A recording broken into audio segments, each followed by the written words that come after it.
Bonjour à toutes, bonjour à tous, soyez les bienvenus pour cette partie de la matinale. Si vous nous rejoignez tout juste, sachez que nous sommes le jeudi 27 avril, réveillez-vous et installez-vous confortablement. Voici ce qui vous attend pour cette prochaine demi-heure. D'abord, le journal, l'inquiétude grandit dans les centres hospitaliers de Luçon et de Fontenay-le-Comte. Un collectif craint de voir ces structures transformées en hôpitaux de proximité.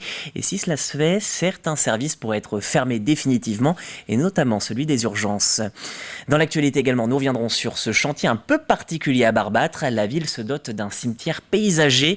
Le mot d'ordre, fini le minéral, place aux plantes dans ces lieux de recueillement. Enfin, nous vous ferons découvrir un stage de sensibilisation du côté des Sables d'Olonne. Les collégiens peuvent se former aux gestes de premier secours et découvrir les métiers de pompiers, mais aussi de sauveteur SNSM. Côté chronique, le plus info, vous découvrirez une toute nouvelle formation prévue au CFA Nature de La Roche-sur-Yon. C'est une licence pro d'aménagement paysager avec le parcours végétal, bio et diversité. Dans votre chronique presse cette fois, nous évoquerons le journaliste Elliot Clark. Elliot est en résidence à Saint-Jean-de-Mont où il propose des cours d'éducation aux médias. Ce journaliste aime rappeler, vous le verrez, que c'est un processus de co-construction et d'intelligence collective. Enfin, l'extrait du jour, Vendée Quiz, épisode 9 avec de nouvelles questions et de nouveaux candidats. Un petit rappel pour terminer ce sommaire, Romain Bossis, le secrétaire du syndicat MG85, il était l'invité de la matinale à 8h15 et ça ne vous a pas échappé, le prix des consultations augmentera à l'automne prochain. Alors qu'en pense notre invité? Est-ce une bonne façon de lutter contre la désertification médicale? La réponse, vous la retrouvez sur notre site internet tvvendée.fr dans la rubrique l'invité de la matinale. Vous avez le programme, restez avec nous, partez pas tout de suite vers le replay, restons ensemble pour la météo avec une journée très similaire à celle d'hier dans le ciel. Ce matin, vous serez accompagné de quelques gouttes de pluie, de nombreuses averses et un peu de bruine, comme on dit, sont prévues pour les températures de saison, de 13 à 14 degrés maximum. Dans l'après-midi, les nuages vont rester présents sur l'ensemble du département, mais la pluie se fera un peu plus rare. Pour les températures, nous attendons entre 15 et 16 degrés. Luçon et Fontenay se partageront cette maximale. On passe au marais avec des coefficients toujours plus faibles, 34 puis 29 pour aujourd'hui. Vos marées hautes sont programmées à 10h25 et 22h56. La marée basse cet après-midi, elle est prévue à 16h41. Et on termine comme de coutume avec les marchés, si vous préférez, tout simplement les étals au bord de mer. Vous le voyez, il y a de très nombreux rendez-vous aujourd'hui. Le Champ-Saint-Père, Mouzeuil-Saint-Martin, Chantonnay. Il y a aussi Saint-Germain-en-Princel, le Saint-Philbert de Bouenne. Vous voyez, beaucoup de choses à voir et notamment à Beauvoir-sur-Mer. Là-bas, il y aura des fruits et légumes, du fromage, de la viande, de la charcuterie, bref, tout ce qu'il faut pour remplir le frigo. Le marché est ouvert de 7h à 14h. Vous avez donc tout le temps de profiter de ce rendez-vous de la matinale. On souhaite une bonne fête à toutes les ITA et désormais, bien sûr, l'heure de l'actu.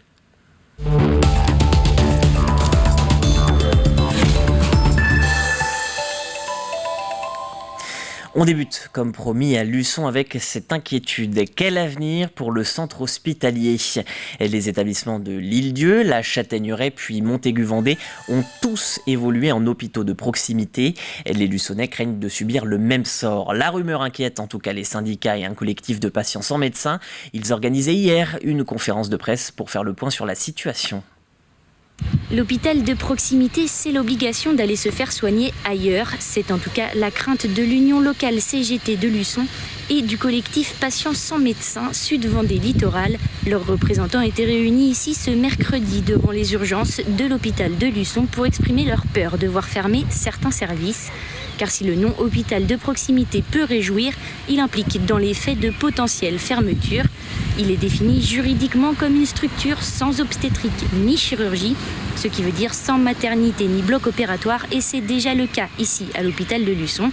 En revanche, pour le reste des services, la direction peut les garder. L'hôpital de Luçon compte encore aujourd'hui un service de médecine, même si le nombre de lits diminue, mais aussi un service de soins de suite pour la convalescence, un service de radiologie ou encore un laboratoire d'analyse pour les urgences qui malgré cela fonctionne en mode dégradé. Et ce qui inquiète, c'est l'utilisation de ce verbe « pouvoir », car comme me l'expliquaient les représentants du collectif des patients sans médecin, dans un hôpital de proximité, il peut y avoir d'autres services comme ceux présents ici à Luçon, mais il peut aussi ne pas y en avoir.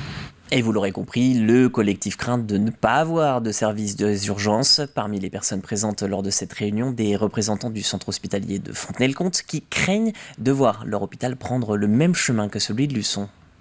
par manque de personnel, on n'accueille plus les malades. Les malades vont ailleurs, donc il y a moins de malades, il y a moins de professionnels qui viennent. Et donc on est dans un processus on vide l'essence même.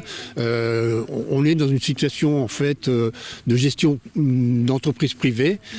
On décharge le contenu de l'hôpital. Il y a moins de patients, il y a moins de spécialistes, il y a moins de patients, il y a moins de spécialistes. Et donc on arrive à nous dire, eh bien maintenant ça n'a plus de sens ce qu'il y a un site ici. Alors qu'on a un bassin d'emploi et de vie qui demande et qui a besoin de cet hôpital. Quand vous habitez Montaigu, quand vous avez besoin d'une urgence et d'être transporté en urgence soit à La Roche, soit à Nantes, avec un 2 tons et un gyrophare, Montaigu-Nantes, vous êtes en 20 minutes, vous êtes au CHU.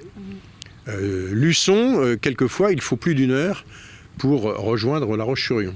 Donc la perte de chance n'est pas du tout comparable entre Luçon et Montaigu. C'est pour ça que nous refusons d'être mis sur le même pied d'égalité que Montaigu. Sur Fontenay, il y a déjà eu le week-end dernier la fermeture des urgences, donc c'est déjà un début.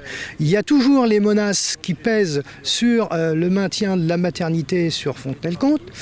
Et quand on sait que si malheureusement la maternité sur Fontenay-le-Comte venait à fermer, eh bien les personnes, les femmes enceintes auraient des dizaines de kilomètres à faire. À noter que les urgences de l'hôpital de Fontenay-le-Comte seront à nouveau fermées ce vendredi à 18h30 jusqu'au lendemain à 8h30. Et en 10 jours, c'est déjà la 3e fois qu'une fermeture temporaire est décidée. Avec la loi Labbé, entrée en vigueur au 1er juillet dernier, les cimetières doivent bannir tout produit phytosanitaire. Beaucoup ont donc entamé une mue pour devenir plus verts, mais à Barbâtre, la municipalité opte pour une toute autre solution. Depuis janvier, elle construit un cimetière paysager. La particularité de ces lieux de recueillement, l'occupation végétale est bien plus importante que le minéral, d'où son surnom de cimetière-jardin. Les explications de Grégoire de Châtillon. Un cimetière-jardin sur une dune, connecté à la nature, le projet est à la fois audacieux et propice au recueillement. C'est vrai qu'on a la chance sur ce projet-là, sur le choix du site, d'avoir un site quand même exceptionnel, comme vous le voyez, qui est inscrit dans la forêt. Alors, c'était une clairière initialement, il n'y avait pas d'arbres sur le site, donc on n'a retiré aucun arbre, on va en remettre. Par contre, mais c'est vrai que ça reste quand même très exceptionnel d'être dans un cadre comme ça, un cadre dunaire, entouré d'un site Natura 2000, de la forêt domaniale de Barbâtre, et aussi avec des vues lointaines comme ça sur la baie de Bourgneuf. Alors on la devine uniquement, mais c'est vrai que c'est vraiment exceptionnel et magnifique comme site. Un projet de futur cimetière était dans les tablettes de la commune depuis plus de 30 ans.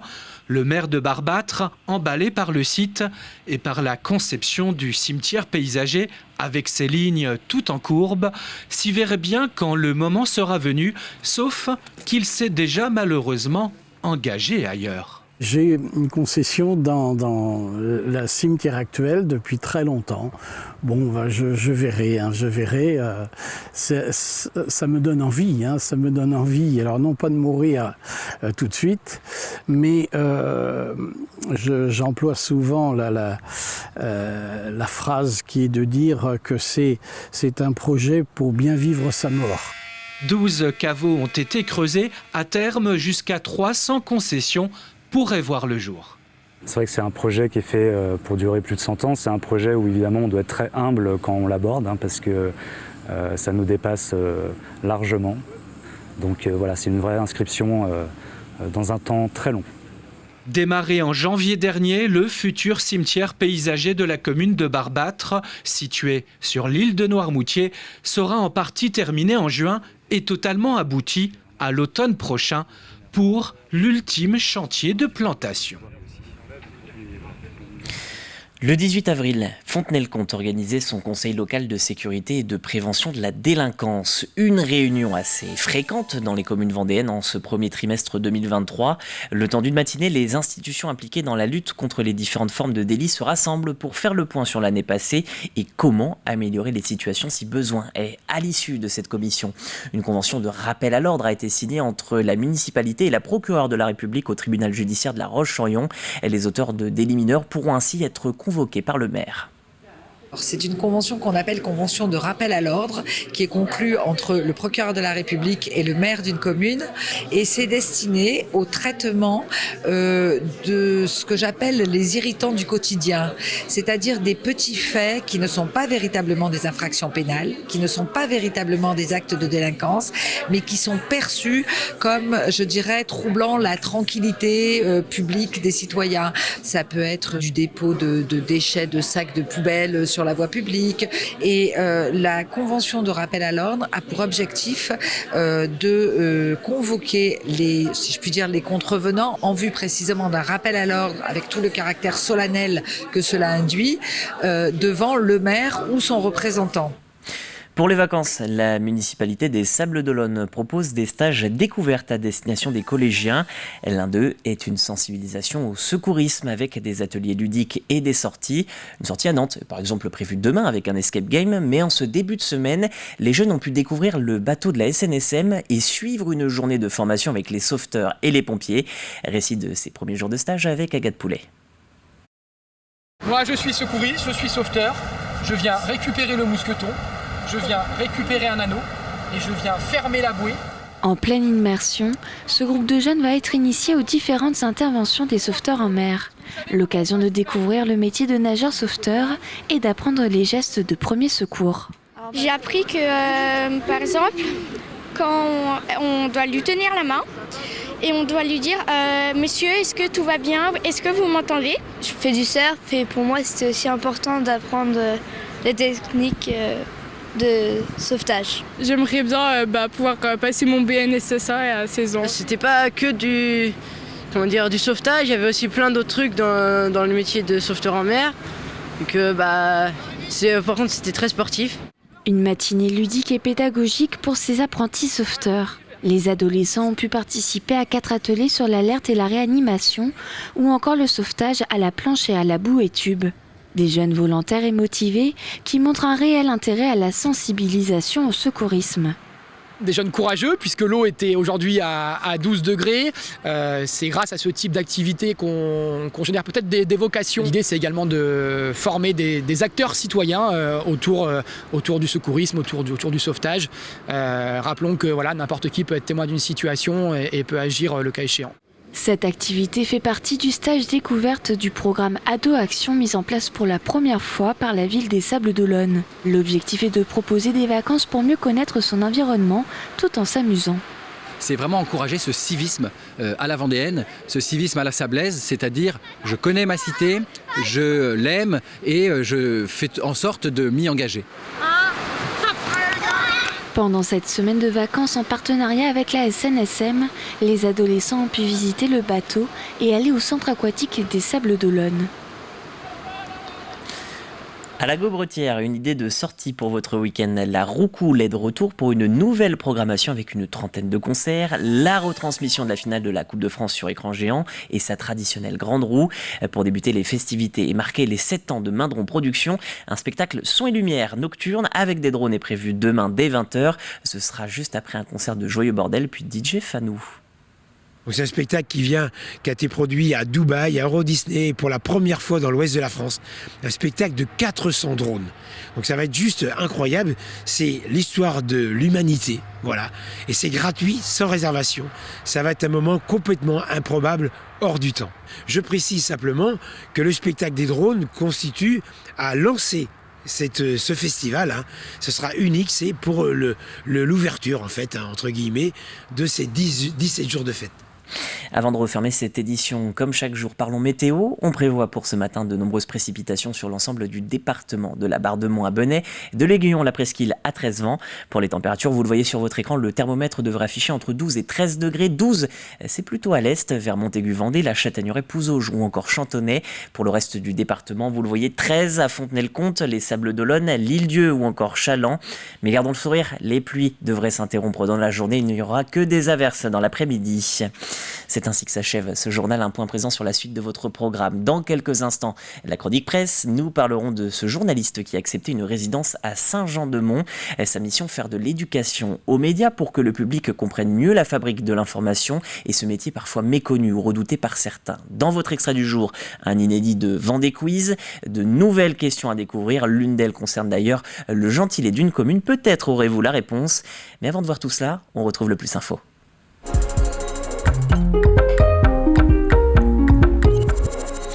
Un plus de l'info qui pourra intéresser les jeunes ou les personnes désirant changer de métier pour devenir paysager. Le CFA de La Roche-sur-Yon ouvre en septembre prochain une formation inédite et unique en France, une licence professionnelle. Elle est nommée Végétal, Eau et Biodiversité. Pour les amateurs de nature, c'est peut-être une formation faite pour vous.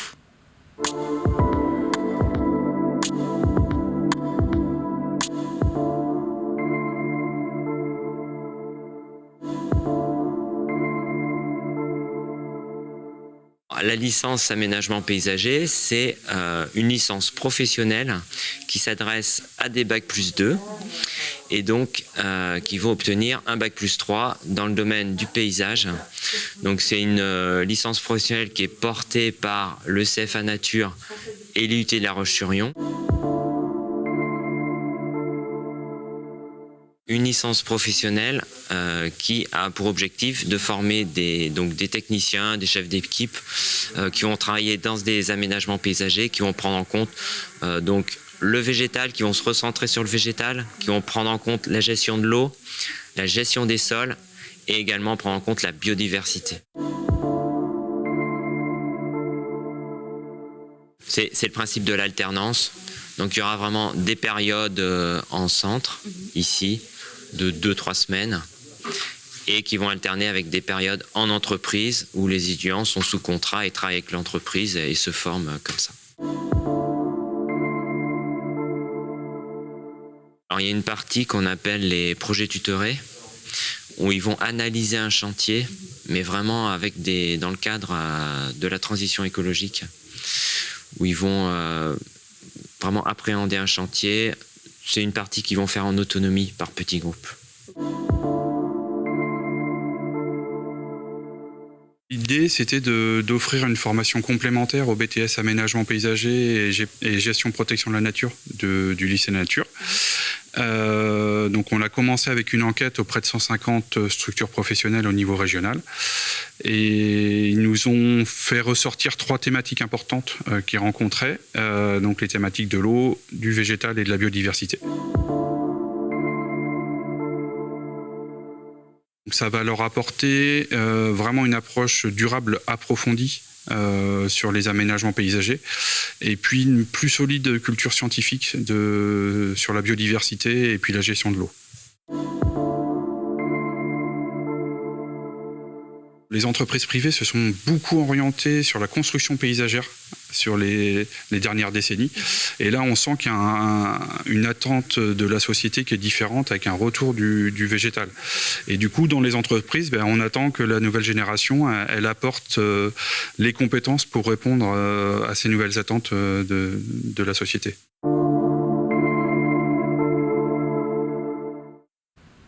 Et à savoir que l'activité est en plein essor. Depuis le Covid, il y a eu la volonté de bon nombre de particuliers d'aménager leur jardin. En 2020, par exemple, on recensait 30 050 entreprises et 12 600 créations nettes d'emplois sur 2 ans. Et ça, c'était juste avant le Covid, alors je vous laisse imaginer. Allez, on passe tout de suite à la chronique presse. Partons à la rencontre d'un journaliste francilien qui a choisi de poser ses valises pour 3 mois en Vendée. Elliot Clark est indépendant. Il vient d'accepter une mission de résidence pour vulgariser le métier auprès du public. Ce journaliste propose par exemple des activités comme des journaux télévisés, des documentaires ou encore des podcasts. L'éducation aux médias, c'est un peu comme toutes les mécaniques d'éducation populaire. C'est plus qu'un échange, c'est de la co-construction. On ne fait pas de l'éducation aux médias comme on enseigne dans l'éducation nationale, par exemple. Ce n'est pas des cours de journalisme, c'est vraiment de la co-construction journalistique. À chaque fois que je vais monter un atelier, que ce soit avec des enfants ou des personnes âgées, je vais leur dire, en fait, je ne vais pas vous apprendre le journalisme, on va faire du journalisme ensemble.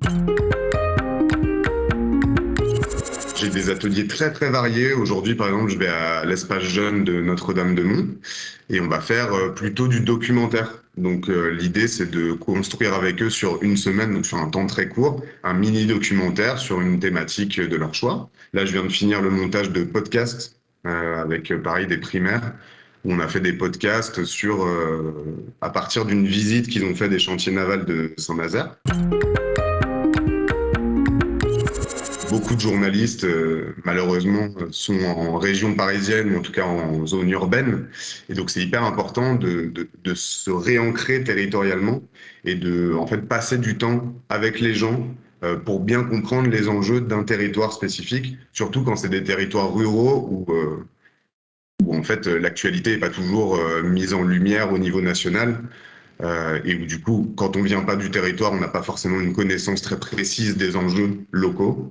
Et donc la résidence, c'est parfait pour ça, parce qu'on s'insère, moi c'est 3 mois là, dans un territoire où vraiment je vais y rester en permanence, discuter qu'avec des gens qui sont concernés par l'actualité du territoire. Après, à quoi ça sert pour les participants et les participantes ? Moi, je trouve que là, c'est un apprentissage, c'est une expérience, et aussi sensibiliser à la fabrique, comme je disais, comment on travaille l'information, comment en fait on essaye de rester objectif, faute d'être neutre parfois, comment on a quand même des partis pris en journalisme, comment on construit une ligne éditoriale, voilà, tous les outils du journalisme, sensibiliser à ça, sensibiliser à la profession. Ça désacralise un peu aussi la profession. Souvent, enfin, ce qui est marrant avec les petits là en primaire, ils me demandent des autographes par exemple. Ce qui n'a aucun sens, quoi. Je ne suis pas connu, mon métier n'est pas plus incroyable que n'importe lequel, mais ils ont quand même ce truc de journaliste, c'est pas à notre portée. Et en fait, du coup, vu que c'est pas à notre portée, ça mérite qu'on demande des autographes. Et moi, tout de suite, je désamorce ça et je dis, mais en fait, autographe de quoi ? Déjà, c'est vous qui faites là, c'est pas moi. Et en plus, c'est un métier comme un autre, quoi. Un travail d'éducation aux médias qu'Elliott Clark connaît très bien. Pendant 8 ans, il a évoqué ces notions et la participation citoyenne au sein de son ancienne rédaction ZEP, Zone d'expression prioritaire. Et d'ailleurs, si vous êtes intéressé, sachez que des programmes sont destinés aussi aux adultes pour apprendre à rédiger et à créer des portraits.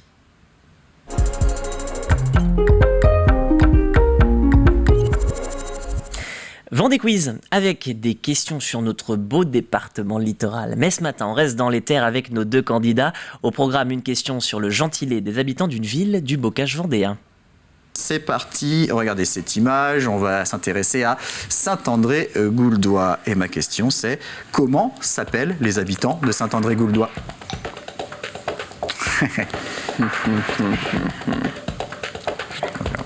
Allez, Antoine tente sa chance. Je vais dire, mais sans conviction, les Gouldaisiens. Gouldaisiens, ce n'est pas la bonne réponse. Gaylor pour 1 point.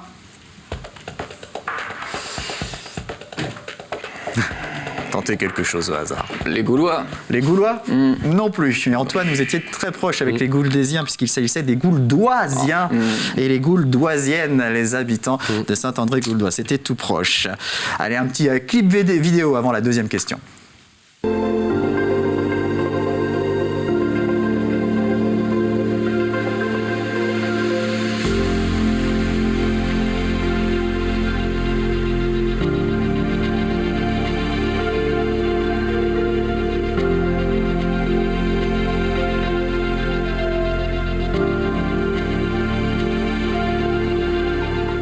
Avant de poser la question, est-ce que vous avez reconnu cet événement qui a lieu tous les 5 ans ? Je ne sais plus son nom, mais c'est par rapport aux fleurs, je crois. Oui, c'est les Floralies. Floralies, manifestation ornementale et végétale qui a toujours eu lieu à Nantes, mais qui se déroulera en Vendée en mai 2024. Mais où précisément ? Alors, à la Chaboterie. Au domaine de la Chaboterie, exactement.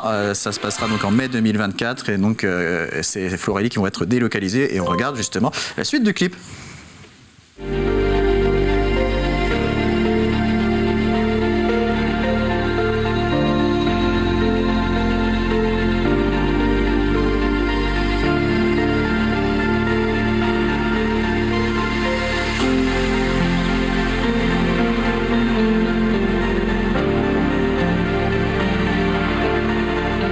Ça fait 2 points de plus pour Gaylor. Voilà pour cet extrait du jour. On va pouvoir continuer ensemble cette édition de la matinale avec votre jeu.